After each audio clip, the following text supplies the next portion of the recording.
నమస్తే అన్న. నమస్తే అన్న. ఏం పేరన్నా?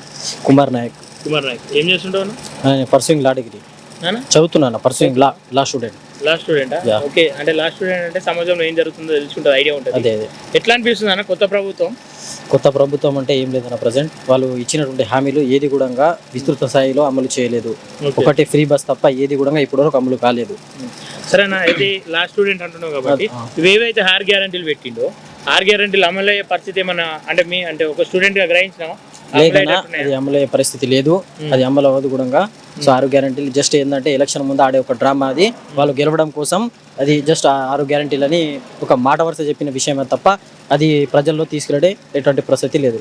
గెలిచే అంటే అమలయ్యే అవకాశాలు లేవు.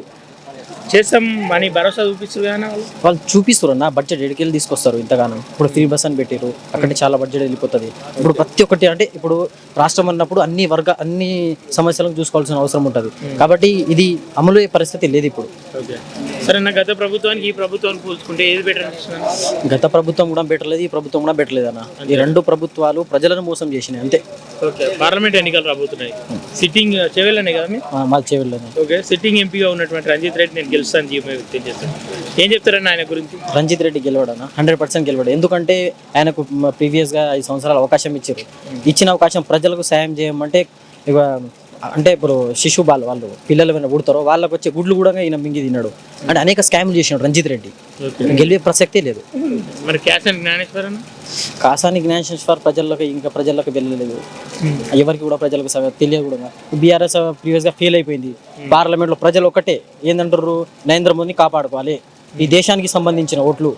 కాబట్టి కంపల్సరీ అభ్యర్థి ఎవరున్నా కానీ భారతీయ జనతా పార్టీ జెండా ప్రతి పార్లమెంట్లో ఎగరవేయాలని అంటారు. ఓకే. నరేంద్ర మోడీ మీద ఎందుకంటే నువ్వేమనుకుంటున్నావు? నరేంద్ర మోడీ 100% బెటర్ అన్న. ఎందుకంటే ఇప్పుడు మనం చాలా విషయాలలో మనం అబ్జర్వ్ చేసినాం. ఇప్పుడు అనేక విషయాలు, ఇప్పుడు దేశం కోసం, యువకుల కోసం కావచ్చు, ఇప్పుడు అనేక సంపన్న వర్గాలకు సంబంధించిన అన్ని సమస్యలు పరిష్కరించిండు. అనేక వర్గాలకు మేలు కూర్చేటువంటి పనులు చేసిండు ఇప్పుడు. సరే, ఇప్పుడు వస్తున్న పార్లమెంట్ ఎన్నికల్లో మీ దగ్గర ఎవరు గెలుస్తారు అంటున్నావు? ఫైనల్గా కొండా విశ్వేశ్వర రెడ్డి కంపల్సరీ గెలుస్తాడు అన్న. గెలిచే అవకాశం ఉందా? 1,00,000 మెజార్టీ పై చింతుంది. కాంగ్రెస్ ప్రభుత్వం ఏమంటుందంటే మాకు 14 సీట్లు మాకు గెలిపిస్తే మేము రాష్ట్రానికి నిధులు తీసుకొస్తాం, అభివృద్ధి దిశ నడిపిస్తాం రాష్ట్రాన్ని అంటుంది. ఓకేనా? ఫస్ట్ ఏం చెప్పారు, మాకు గెలిపియండి, మాకు చీఫ్ మినిస్టర్ చేయండి అని చెప్పారు. తెలంగాణలో మాకు అవకాశం ఇవ్వండి అని చెప్పారు. ప్రజలు అవకాశం ఇచ్చిర్రు. నువ్వు 6 గ్యారెంటీలు చెప్పినావు, అమలు చేసినావు ఇప్పుడు దాకా?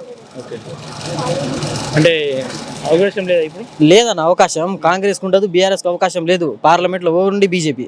పక్క 14-15 స్థానాల్లో పక్క బీజేపీ జెండా ఎగరడం ఖాయం. ఓకే అన్న, థ్యాంక్ యూ. థ్యాంక్ యూ అన్న.